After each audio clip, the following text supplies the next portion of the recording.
What if everything you believe about yourself, your name, your memories, your sense of identity, is nothing more than an illusion?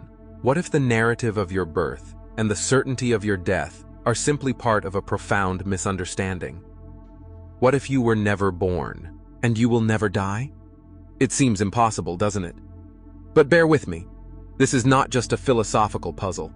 It's a key that opens the door to your true nature, a nature that is boundless, eternal, and beyond the limits of the mind. The idea of being unborn doesn't imply rejecting the body or the physical world.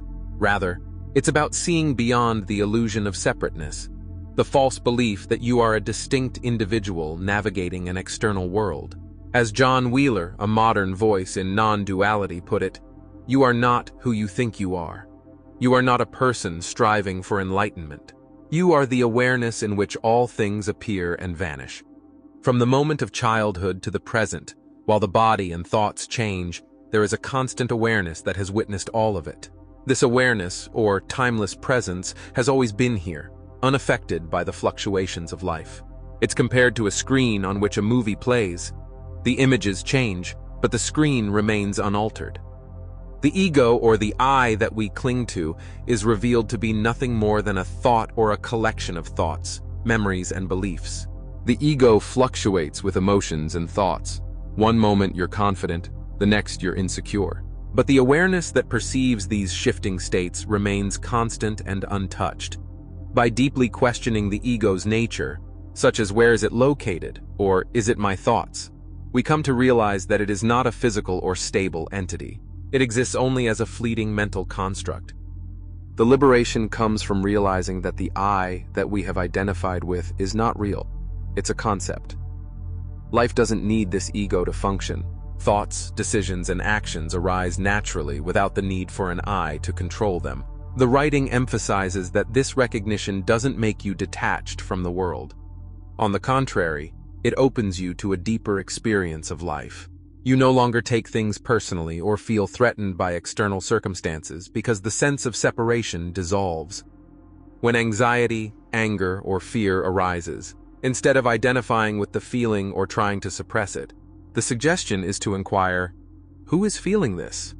By not identifying with the me who feels, the grip of the emotion loosens. Life continues effortlessly, much like a river flowing or a car moving naturally once the driver becomes familiar with the process. Actions and decisions unfold spontaneously, without the need for an ego to push or control. Doubts about the idea of a non-separate self are normal, but they are seen as opportunities to see more clearly. Common doubts such as, who is living this life? Or, how do I function without a self? Are addressed by pointing out that life unfolds without needing a separate doer. The illusion of separateness is what causes suffering, but in truth, there is no self at the center. The writing also tackles fears of losing one's humanity or becoming detached if the ego dissolves, offering the insight that letting go of the ego actually opens you up to greater compassion and interconnectedness. The realization of being awareness itself does not diminish your life. It makes everything richer and more meaningful. This awareness is vast and interconnected. It's not limited by time, space, or form. It is inherently free and does not require any effort or striving. The essence of this message is a journey of self-inquiry, where you look deeply at the nature of the self and find that, in truth, you are not the ego, not the body, not the mind, but the awareness in which all of these things arise. The process of self-inquiry isn't about rejecting life, but about seeing clearly that the separate self is an illusion, and what remains is the awareness that is ever present and free. In the end, the writing offers a reminder. The awareness you are is not something you need to attain or create. It's already here, and always has been. The journey isn't about becoming something new, but about seeing through the illusion that you are separate, which leads to a life of peace, clarity, and liberation. The truth of who you are, as this piece beautifully illustrates, is simple but profound. You are not bound by the ego. You are the awareness in which all of life unfolds.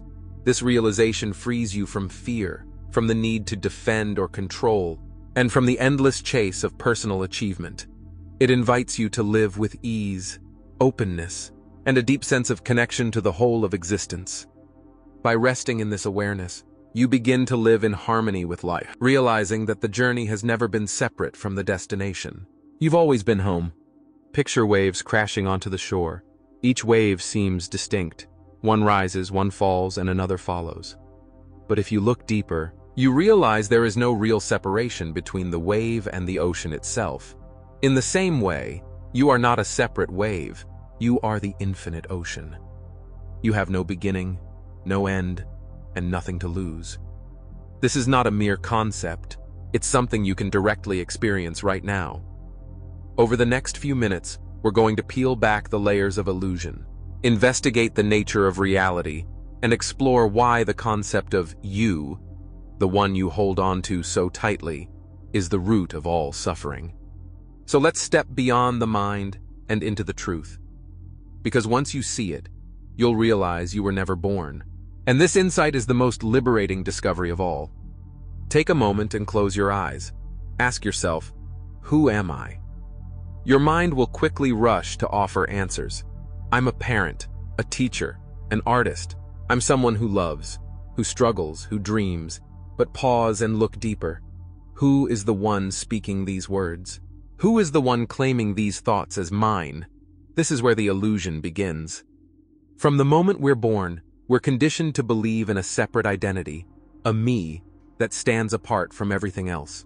We're taught that this self has boundaries, that it starts with our skin and ends with the world outside. We carry this illusion like a badge, reinforcing it with every thought, every emotion, every action. But have you ever truly questioned it?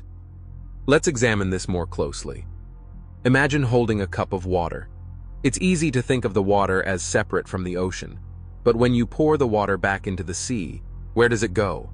Can you pinpoint the exact moment when it stops being water in a cup and becomes ocean? The same is true for the self. What we perceive as me, this bundle of thoughts, memories, and sensations, is like the water in the cup. It seems separate, but in truth, it has always been part of something boundless. The problem is, we believe in this separate self so deeply that we spend our lives defending it, nurturing it, and fearing its loss. We think, this is my body, my mind, my life. But is it really? Consider this. Your body is constantly changing. The cells that form your skin, your organs, even your brain, they're replaced over time. The body you have now is not the same body you had 10 years ago. So, how can you claim it's truly you? And what about your thoughts? They're always shifting, aren't they? One moment you're happy, the next you're sad. One moment you're completely certain about something, and the next you change your mind. If your thoughts are so fleeting, how can they define who you are? Let's go further. Imagine a thought arises. I am afraid. Where exactly is this fear located? Is it in your mind, in your body, or is it just a passing sensation, like a cloud drifting across the sky?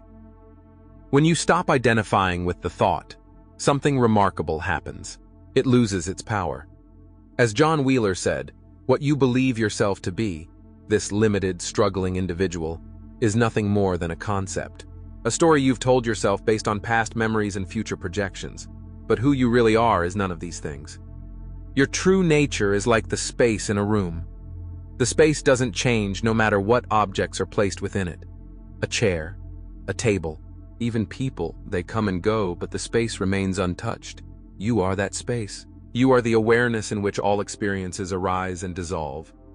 When you begin to see through this illusion of self, something extraordinary happens. You stop clinging to the stories of I am this or I am that. And you realize that your true essence is boundless, limitless, and completely free. The illusion of the self is not your enemy, it's simply a misunderstanding. And once you see through it, the world opens up in ways you never imagined. So, take a deep breath.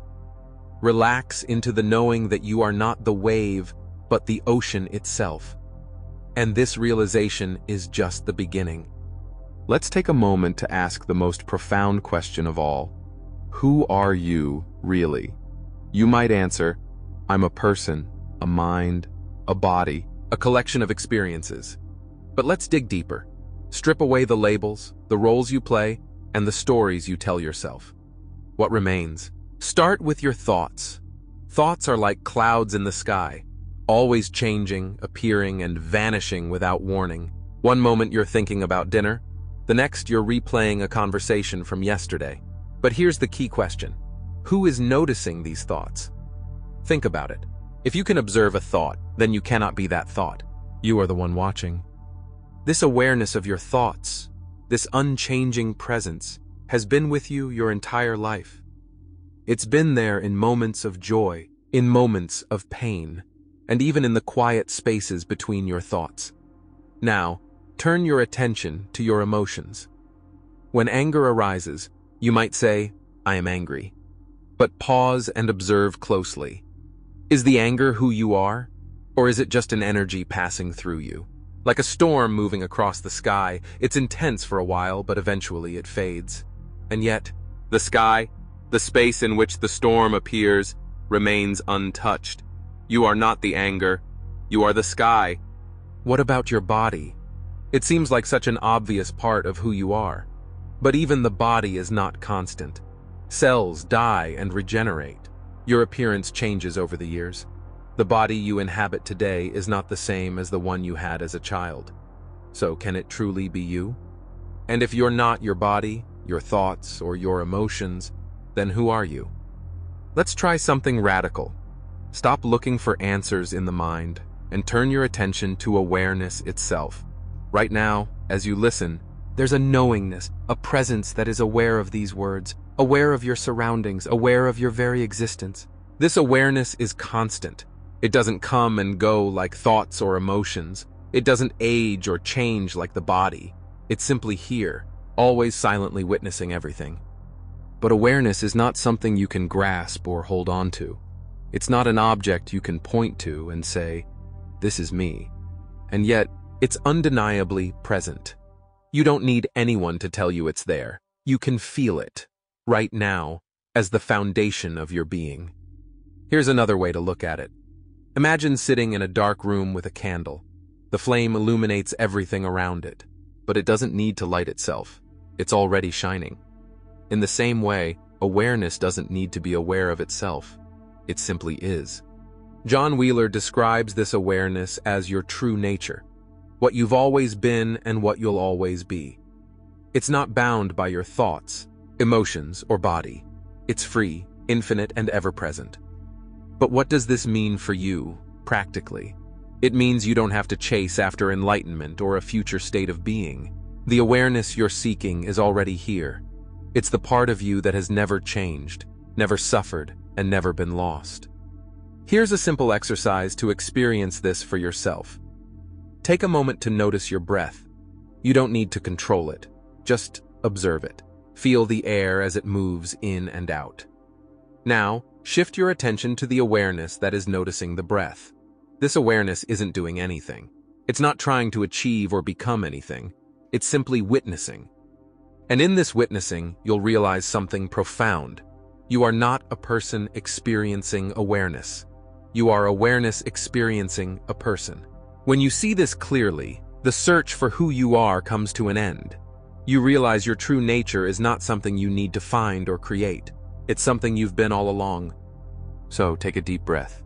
Rest in this awareness, this presence, and let everything else, the thoughts, the emotions, the roles you play, fade into the background.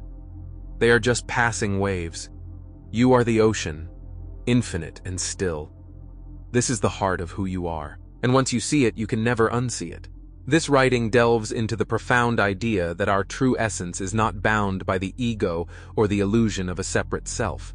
It emphasizes that at the core of our being, there is a timeless, unchanging awareness that has always been present, silently observing the unfolding of life.